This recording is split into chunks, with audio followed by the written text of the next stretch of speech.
में गुरुदीप आप देख रहे हैं पब्लिक लाइव। आज हम पहुंचे हुए सितारगंज आगरा वाले गुरुद्वारे गुरु का तार। जैसा कि आप देख सकते हैं 21 से लेकर 27 दिसंबर तक जो शहीदी दिवस के रूप में, साहिबजादों के रूप में इन दिनों को जाना जाता है। आप समझ सकते हैं कि श्री गुरु गोविंद सिंह सिखों के 10वें गुरु, जिन्होंने हिंदुओं की रक्षा के लिए अपने पूरे परिवार को शहीद करवा दिया, खुद भी अपनी शहादत दे दी।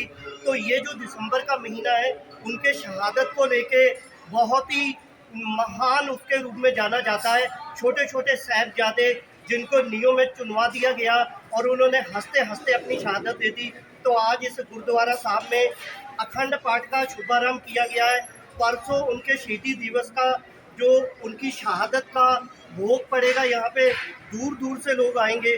तो इसी कड़ी में हमारे साथ कुछ सिख संबंधी जत्थे जुड़ चुके हैं, तो इन्हीं के से जानने का प्रयास करते हैं। सबसे पहले जो शहीदी दिवस हम लोग सब लोग मिलकर मना रहे हैं, तो उन महान आत्माओं के लिए हम सबका कोटि कोटि नमन है, जिन्होंने हिंदुओं की रक्षा के लिए नहीं, सिख कौम को भी आज हमें आदर से नवाजा है। और आज हम जब गर्व से सिर पे पगड़ी बांधते हैं, तो इसका सबसे बड़ा क्रेडिट श्री गुरु गोविंद सिंह जी को जाता है, जिनके चरणों में आज हम अपना सब लोग शीश निभा के नमन करते हैं। थोड़ा सा सिख इतिहास के बारे में बताएं, क्योंकि आज जो हमारे बच्चे हैं वो इन चीज़ों को ज़्यादा नहीं समझते। शहीदी दिवस जो हम लोग मनाते हैं, ये किस रूप में मनाया जाता है और इसको कैसे मनाना चाहिए? मेरा नाम बच्चन सिंह है, सितारगंज का रहने वाला गिरे का। और ये हमारा जो इतिहास है, ये 5वें पातशाह गुरु अर्जन देव ने पहले शहादत की, वहाँ से शहादत हमारी चालू हुई। उसके बाद श्री तेग बहादुर साहब जी ने दिल्ली में सीख दिया, हिंद की चादर बने पूरे हिंदुस्तान के लिए। हिंदू धर्म उस समय नष्ट हो रहा था। कश्मीर के 551 पंडित आके वहाँ महाराज के हाजिर हुए, वहाँ दिल्ली में अपना अमृतसर साहब में। तो वहाँ उन्होंने कहा कि साहब हमारा धर्म नष्ट हो रहा, बचाओ, आप गुरु नानक गद्दी पर बैठे हो। तो महाराज सोच रहे थे, गुरु गोविंद सिंह 5 साल की उम्र में थे, 9 साल की उम्र उस समय में। तो उन्होंने कहा पिताजी ये क्या सोच रहे हैं, क्या कह रहे हैं? बोले इनका धर्म नष्ट हो रहा है। बोले क्या इसका पाप? बोले कुछ महापुरुष आकर पूर्ण वहाँ कुर्बानी दे तो धर्म बचता है। उन्होंने कहा कि आपसे बड़ा महापुरुष कौन हो सकता है, ये काम क्यों आप ही करो। तो वहाँ गुरु तेग बहादुर साहब ने जाके दिल्ली में अपना शहादत दी, आगरा में गुरुद्वारे दी, दिल्ली में जाके छाती जाके। उसके बाद ये कुर्बानी का विरोध चला। फिर ये छोटे साहिबजादे गुरु गोविंद सिंह ने उस समय हिंदू का ये औरंगजेब ने ऐलान करा था कि हिंदू की पगड़ी नहीं बांध सकता, कोई घोड़े की सवारी नहीं कर सकता, कोई शस्त्र नहीं रखता, कोई शेरे नहीं बांध सकता, ये गुरु गोविंद सिंह कोई ढोल नहीं बजा सकता। गुरु महाराज गुरु गोविंद सिंह 5 पैरे तैयार करके अनंतसर में इतना बड़ा दौसा तैयार करेगा जिसकी मीलों तक आवाज जाती थी। उन्होंने कहा था आप एक पगड़ी कहते हो, हम 2 पगड़ी, हमारा सिर्फ 2 पगड़ी बनेगा। आप एक शस्त्र नहीं पहन सकते हो, हमारा शस्त्र 5 शस्त्र पहन सकता है। उल्ट हुआ। उसके बाद जंग हुए, 14 जंग गुरु गोविंद सिंह लड़े। 14 जंग लड़ने के बाद गुरु गोविंद सिंह ने जो फतेह पाई 14 में, उसके बाद पूरा हिंद 22 धार के राजे और औरंगजेब की फौजा मिलकर गुरु साहब को घेरा डाला। अनंतपुर साहब में घेरा डाला कई दिन। उसके बाद उन्होंने कसमें खाई, हिंदुओं ने गौ की कसम खाई, मुसलमान ने क्रांति की कसम खाई कि आप किला छोड़कर तुम्हारे कोई दुश्मनी नहीं है। मगर वो गुरु साहब ने सिखों की राय जान के उन्होंने कहा महाराज जितना समय हो गया हम छोड़ दें। सिखों की कसम जान के वो गुरु साहब ने किला छोड़ा, तो वो पीछे हो गए। फिर जंग और जंग हुआ, वहाँ लड़ते लड़ते चमकौर साहब में गए। वहाँ छोटे साहिबजादे जो थे, वहाँ सरसा नदी में बिछड़ के माता जी गंगुर सोया था ब्राह्मण, वो पंडित उसको अपने गाँव में लेगा कि हमारा गाँव करीब है। वहाँ गाँव पहुँचे तो उसने वहाँ माता जी की खुर्जी देखी, वो ठाली चोरी कर ली खुर्जी रुपयों की। जब वो खुर्जी माता ने गंगू तुम हमसे मांग लेता और तुम ऐसे क्यों कर रहे हैं? बोले उसने तुम्हें चोर समझ रहे हो। तो इस बात से चिढ़ के उन्होंने मरिंडा थाने में जाके वहाँ जाकर रिपोर्ट करी और जाकर पकड़वा दिया।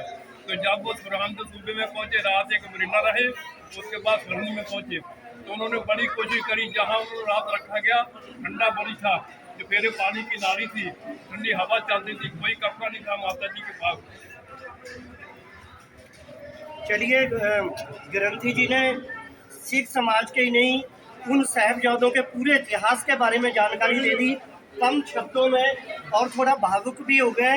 आप देख सकते हैं कि उस समय में हम सिख एक सिखी के लिए नहीं, पूरी मानव जाति के लिए छोटे छोटे साहिबजादों ने जो कुर्बानियाँ दी, आज हमारे बच्चे उन चीज़ों को नहीं समझते हैं। तो बहुत अच्छा दिल है सिंह साहब का कि जो गुरु साहब के बच्चों की व्याख्या करते हुए भावुक हो गए। हमारे साथ कुछ और लोग भी जो सिंह लोग हैं जुड़ चुके हैं, तो हमारे साथ और भी सिख भाई जुड़ चुके हैं। आप थोड़ा सा बिल्कुल कम शब्दों में बताएं कि जो परसों को शहीदी दिवस के रूप में यहाँ पे ये पर्व मनाया जा रहा है, तो कैसी व्यवस्था है, कहाँ कहाँ से लोग आएंगे, तो किस तरीके से इसको मनाया जाएगा। वाहिगुरू जी का खालसा वाहिगुरू जी की फतेह।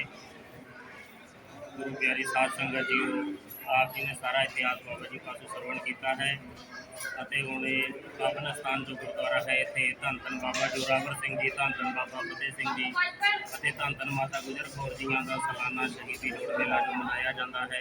ਆਪ ਸਾਰੇ ਦੇਖ ਰਹੇ ਹੋ, ਦਰਸ਼ਨ ਕਰ ਰਹੇ ਹੋ ਕਿ ਬੜੇ ਉਤਸ਼ਾਹ ਦੇ ਨਾਲ ਸੰਗਤਾਂ ਦੇ ਵਿੱਚ ਬੜਾ ਉਤਸ਼ਾਹ ਹੁੰਦਾ ਹੈ ਕਿ ਜਦੋਂ ਸਾਹਿਬਜ਼ਾਦਿਆਂ ਦਾ ਸਮਾਗਮ ਹੁੰਦਾ ਹੈ ਉਸ ਸਮੇਂ ਸਾਰੇ ਇਲਾਕੇ ਦੀ ਨਗਰ ਦੀ ਸੰਗਤ ਨਾਲ ਮਿਲ ਕੇ ਬੜੇ ਵੱਡੇ ਪੱਧਰ 'ਤੇ 23 ਸ਼੍ਰੀ ਅਖੰਡ ਪਾਠ ਸਾਹਿਬ ਜੀ ਪ੍ਰਾਰੰਭ ਕੀਤੇ ਗਏ, ਜਿਨ੍ਹਾਂ ਦੇ ਪਰਸੋਂ ਸਵੇਰੇ ਅੰਮ੍ਰਿਤ ਵੇਲੇ ਭੋਗ ਪੈਣਗੇ। ਉਸ ਤੋਂ ਉਪਰੰਤ ਬਾਹਰ ਪੰਡਾਲਾਂ ਵੀ ਦੀਵਾਨ ਸਜਣਗੇ। ਦੇਸ਼ਾਂ ਵਿਦੇਸ਼ਾਂ ਤੋਂ ਸੰਗਤਾਂ ਪਹੁੰਚ ਰਹੀਆਂ ਨੇ, ਬੜੀ ਦੂਰ ਦੂਰ ਤੋਂ ਸੰਗਤਾਂ ਬੜੇ ਵੱਡੇ ਪੱਧਰ 'ਤੇ ਪਹੁੰਚ ਗਏ ਨੇ ਸਤਾਰਗੰਜ ਇਲਾਕੇ ਦੇ ਵਿੱਚ। ਇਹ ਮਹਾਂਪੁਰਸ਼ ਗੁਰਦੁਆਰਾ ਪੁਰਕਿਤਾ ਲਾਗਰੇ ਵਾਲੇ ਸੰਤ ਬਾਬਾ ਪ੍ਰੀਤਮ ਸਿੰਘ ਜੀ ਅਤੇ ਉਹਨਾਂ ਤੋਂ ਵਰਸਾਏ ਇੱਥੇ ਸਥਾਨ ਦੇ ਜਥੇਦਾਰ ਬਾਬਾ ਪਾਲ ਸਿੰਘ ਜੀ ਅਤੇ ਸਮੂਹ ਸੇਵਾਦਾਰ ਅਤੇ ਇਲਾਕੇ ਦੀ ਸੰਗਤਾਂ ਵੱਲੋਂ ਬੜੇ ਉਤਸ਼ਾਹ ਪੱਧਰ ਨਾਲ ਮਨਾਇਆ ਜਾਂਦਾ ਹੈ। ਆਪ ਸਾਰੀਆਂ ਸੰਗਤਾਂ ਨੂੰ ਧੰਨ ਧੰਨ ਬਾਬਾ ਜੋਰਾਵਰ ਸਿੰਘ ਜੀ, ਧੰਨ ਧੰਨ ਬਾਬਾ ਫਤਿਹ ਸਿੰਘ ਜੀ ਅਤੇ ਧੰਨ ਧੰਨ ਮਾਤਾ ਗੁਜਰ ਕੌਰ ਜੀਆਂ ਨੂੰ ਕੋਟਾਨ ਕੋਟ ਨਮਨ ਕਰਦਿਆਂ ਹੋਇਆਂ ਸਾਰਿਆਂ ਦੇ ਚਰਨਾਂ ਵਿੱਚ ਬੇਨਤੀ ਹੈ ਕਿ ਜਿਹੜੇ ਗੁਰਸਿੱਖ ਪਰਿਵਾਰ ਨੇ ਜਿਨ੍ਹਾਂ ਨੇ ਗੁਰੂ ਸਾਹਿਬ ਜੀ ਨੇ ਕਿਰਪਾ ਬਖਸ਼ਿਸ਼ ਕੀਤੀ ਹੈ ਉਹ ਅੰਮ੍ਰਿਤ ਸੰਚਾਰ ਅੰਮ੍ਰਿਤ ਛਕ ਕਰਕੇ गुरु के सिंह सजन। मैं इतिहास के बारे में लंबा तो नहीं जाऊँगा, लेकिन जब सिख कौम 1699 में विसाखी वाले दिन गुरु गोबिंद सिंह ने सबको अमृत छका के सिख कौम पैदा की। दोस्तों, सिख कौम का जो इतिहास है वो कुर्बानियों का इतिहास है। गुरु गोबिंद सिंह जी ने सारी दुनिया को इकट्ठा किया, जात पात मिटाई, सब पे मिटा के एक सिख कौम पैदा की और उसमें सभी तमाम लोग पूरे हिंदुस्तान के विदेशों ने भी जुड़े आके सिख उन्होंने शिक्षा ग्रहण की। तो दोस्तों, जो हुकूमत थी उस टाइम की औरंगजेब की हुकूमत थी, तो उन्होंने बहुत ज़बरदस्ती तसद्दुद किया कौमों के ऊपर, हिंदुओं के ऊपर, सिख और कौमों के ऊपर। तो उसका टाकरा करने के लिए सिख फौज बनाई गई फिर, जिसमें सभी लोग हिंदू मुस्लिम ईसाई सभी उसमें इकट्ठे हुए और लोग उसमें उन्होंने अपना सिख धर्म ग्रहण किया। तो बाद में आनंदपुर साहब में डेरा लगाया, जब जाके तो किला बनाया, वहाँ जाके उन्होंने 10,000 फौज ने घेरा डाल दिया और चारों तरफ कई महीने तक बैठे रहे, अंदर राशन भी नहीं जाने दिया।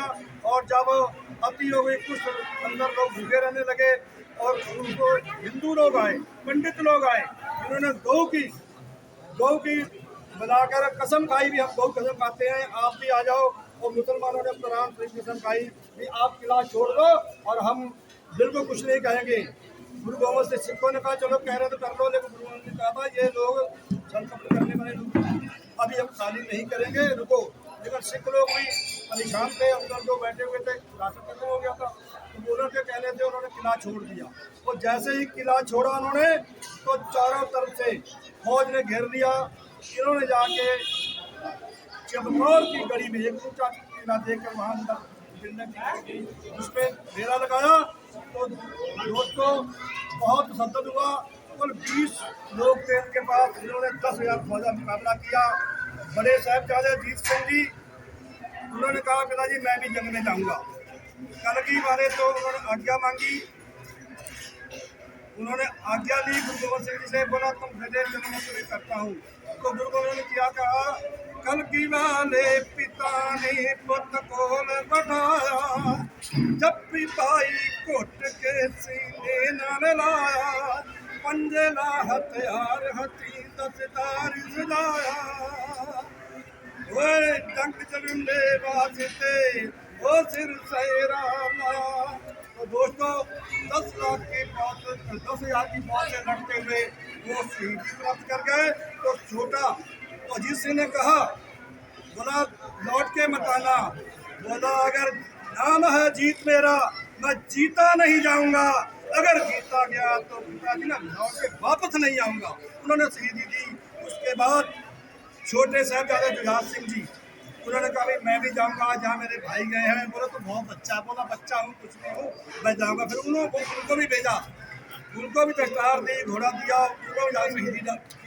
तो दोस्तों बहुत जुल्म हुआ। उसके बाद गुरु गोविंद सिंह जी आगे बढ़ गया, बासी वाले की तरफ चले गए। वहाँ जाके उन्होंने फिर जाके अपने काफिले तैयार किए। तो जंग लड़ा, बहुत शिद्दत, बहुत नसीहत दी है लोगों ने। जालिम हुकूमत थी। तो दोस्तों जालिम जो हुकूमत होती है वो जालिम ही होती है, वो जालिम ही होती है। तो आज भी देख लो क्या हो रहा है देश के अंदर और कहाँ हो रहा है। तो दोस्तों जहाँ जहाँ हुकूमतें होती हैं और तानाशाही करती हैं तो वो जुल्म करती हैं। दोस्तों ज़्यादा ना कहते हुए हम अब ये तीन दिन का यहाँ पर प्रोग्राम है। उसमें सभी संगत, हिंदू, मुस्लिम, सिख, ईसाई सभी आइए। ये सबका धर्म है, ये सिखों का धर्म नहीं है। सिख धर्म सबके लिए बराबर है, कोई ऊंच नीच कोई कुछ नहीं है। जो भी आएगा, एक राजा हो या रंग, ये सिखों का असूल है।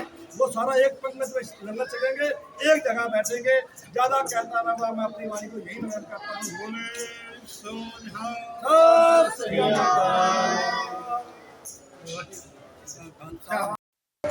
वाहिगुरु जी का खालसा वाहिगुरु जी की फतेह। धੰਨ बाबा जोरावर ਸਿੰਘ ਜੀ, ਬਾਬਾ ਫਤਿਹ ਸਿੰਘ ਜੀ, ਮਾਤਾ ਗੁਜਰ ਕੌਰ ਜੀ ਦੀ ਸ਼ਹੀਦੀ ਸਮਾਗਮ ਗੁਰਦੁਆਰਾ ਆਗਰੇ ਵਾਲੇ ਡੇਰਾ ਜੋ ਸਤਾਰਗੰਜ ਵਿਖੇ ਹੈ। ਉੱਥੇ ਅੱਜ 23 ਸ੍ਰੀ ਅਖੰਡ ਪਾਠ ਸਾਹਿਬ ਜੀ ਆਰੰਭ ਹੋਏ ਹਨ। 27 ਤਰੀਕ ਨੂੰ ਭੋਗ ਪੈਣਗੇ 9 ਵਜੇ। ਇਸ ਤੋਂ ਉਪਰੰਤ ਦੀਵਾਨ ਸੱਜਣਗੇ, ਜਿਸ ਦੇ ਵਿੱਚ ਪੰਜਾਬ ਤੋਂ ਰਾਗੀ ਢਾਡੀ ਜਥੇ ਪਹੁੰਚ ਰਹੇ ਹਨ। ਸੰਗਤਾਂ ਨੂੰ ਬੇਨਤੀ ਹੈ ਕਿ ਆਪ ਜੀ ਇਸ ਸਮਾਗਮ ਦੇ ਵਿੱਚ ਵੱਧ ਚੜ੍ਹ ਕੇ ਪਹੁੰਚਣ ਦੀ ਕਿਰਪਾਲਤਾ ਕਰਨੀ ਹੈ। ਨਾਲ ਹੀ ਆਪਣੇ ਨਾਲ ਸੰਗਤਾਂ ਨੂੰ ਆਪਣੇ ਟਰੈਕਟਰ ਟਰਾਲੀਆਂ ਦੇ ਰਾਹ ਤੇ ਗੁਰੂ ਘਰ ਦੀਆਂ ਖੁਸ਼ੀਆਂ ਪ੍ਰਾਪਤ ਕਰਨੀਆਂ ਤੇ ਗੁਰੂ ਕੇ ਲੰਗਰਾਂ ਦੀ ਵੀ ਸੇਵਾ ਕਰਨੀ ਹੈ। ਫਿਰ ਦੁਆਰਾ ਬੇਨਤੀ ਹੈ ਕਿ ਧੰਨ ਧੰਨ ਬਾਬਾ ਜੋਰਾਵਰ ਸਿੰਘ ਜੀ, ਧੰਨ ਧੰਨ ਬਾਬਾ ਫਤਿਹ ਸਿੰਘ ਜੀ ਦੇ ਸ਼ਹੀਦੀ ਗੁਰਪੁਰਬ ਨੂੰ ਮੁੱਖ ਰੱਖਦੇ ਹੋਇਆ ਆਗਰੇ ਵਾਲਿਆਂ ਦਾ ਡੇਰਾ ਜੋ ਸਤਾਰਗੰਜ ਜਨਤਾ ਫਾਰਾ ਵਿਖੇ ਉੱਥੇ ਅੱਜ ਸ੍ਰੀ 23 ਅਖੰਡ ਪਾਠ ਸਾਹਿਬ ਆਰੰਭ ਹੋਏ ਹਨ ਅਤੇ 27 ਤਰੀਕ ਨੂੰ ਭੋਗ ਪੈਣਗੇ। ਉਸ ਤੋਂ ਉਪਰੰਤ ਦੀਵਾਨ ਸੱਜਣਗੇ, ਜਿਸ ਦੇ ਵਿੱਚ ਪੰਜਾਬ ਤੋਂ ਕਥਾਵਾਚਕ ਰਾਗੀ ਢਾਡੀ ਜਿੱਥੇ ਪਹੁੰਚ ਰਹੇ ਹਨ। ਔਰ ਸਾਰੀਆਂ ਸੰਗਤਾਂ ਹੋਮ ਕਰਕੇ ਸਮਾਗਮ ਵਿੱਚ ਪਹੁੰਚਣ ਦੀ ਕਿਰਪਾਲਤਾ ਕਰੋ। ਨਾਲ ਹੀ ਮਹਾਂਪੁਰਸ਼ ਬਾਬਾ ਪ੍ਰੀਤਮ ਸਿੰਘ ਜੀ ਆਗਰੇ ਵਾਲੇ ਤੋਂ ਪਹੁੰਚ ਰਹੇ ਹਨ ਆਪਣੇ ਜਥੇ ਸਮੇਤ। ਵਾਹਿਗੁਰੂ ਜੀ ਕਾ ਖਾਲਸਾ ਵਾਹਿਗੁਰੂ ਜੀ ਕੀ ਫਤਿਹ। नमस्कार, मैं गुरदीप, आप देख रहे हैं पब्लिक लाइव। आज हम पहुंचे हुए सितारगंज आगरा वाले गुरुद्वारे गुरु का ताज। जैसा कि आप देख सकते हैं 21 से लेकर 27 दिसंबर तक जो शहीदी दिवस के रूप में, साहिबजादों के रूप में इन दिनों को जाना जाता है। आप समझ सकते हैं कि श्री गुरु गोविंद सिंह सिखों के 10वें गुरु, जिन्होंने हिंदुओं की रक्षा के लिए अपने पूरे परिवार को शहीद करवा दिया, खुद भी अपनी शहादत दे दी। तो ये जो दिसंबर का महीना है, उनके शहादत को लेके बहुत ही महान उसके रूप में जाना जाता है। छोटे छोटे साहिबजादे जिनको नीयों में चुनवा दिया गया और उन्होंने हंसते हंसते अपनी शहादत दे दी। तो आज इस गुरुद्वारा साहब में अखंड पाठ का शुभारंभ किया गया है। परसों उनके शहीदी दिवस का जो उनकी शहादत का भोग पड़ेगा, यहाँ पे दूर दूर से लोग आएंगे। तो इसी कड़ी में हमारे साथ कुछ सिख संबंधी जत्थे जुड़ चुके हैं, तो इन्हीं के से जानने का प्रयास करते हैं। सबसे पहले जो शहीदी दिवस हम लोग सब लोग मिलकर मना रहे हैं, तो उन महान आत्माओं के लिए हम सबका कोटि कोटि नमन है, जिन्होंने हिंदुओं की रक्षा के लिए नहीं, सिख कौम को भी आज हमें आदर से नवाजा है। और आज हम जब गर्व से सिर पे पगड़ी बांधते हैं, तो इसका सबसे बड़ा क्रेडिट श्री गुरु गोविंद सिंह जी को जाता है, जिनके चरणों में आज हम अपना सब लोग शीश निभा के नमन करते हैं। थोड़ा सा सिख इतिहास के बारे में बताएं, क्योंकि आज जो हमारे बच्चे हैं वो इन चीज़ों को ज़्यादा नहीं समझते। शहीदी दिवस जो हम लोग मनाते हैं, ये किस रूप में मनाया जाता है और इसको कैसे मनाना चाहिए? मेरा नाम बच्चन सिंह है, सतारगंज का रहने वाला, पकड़े गिरे का। और ये हमारा जो इतिहास है, ये 5वें पातशाह गुरु अर्जन देव ने पहले शहादत दी, वहाँ से शहादतें हमारी चालू हुई। उसके बाद श्री तेग बहादुर साहब जी ने दिल्ली में सीख दिया, हिंद की चादर बने पूरे हिंदुस्तान के लिए। हिंदू धर्म उस समय नटोरा था। कश्मीर के 551 पंडित आके वहाँ महाराज के हाजिर हुए, वहाँ दिल्ली में अपना अमृतसर साहब में, तो वहाँ उन्होंने कहा कि साहब हमारा धर्म नटोरा बचाओ, आप गुरु नानक गद्दी पर बैठे हो। तो महाराज सोच रहे थे, गुरु गोबिंद सिंह 5 साल की उम्र में थे, 9 साल की उम्र उस समय में। तो उन्होंने कहा पिताजी ये क्या सोच रहे हैं, क्या कह रहे हैं? बोले इनका धर्म नष्ट हो रहा है। बोले क्या इसका पाप? बोले तो महापुरुष आकर वहाँ कुर्बानी दे तो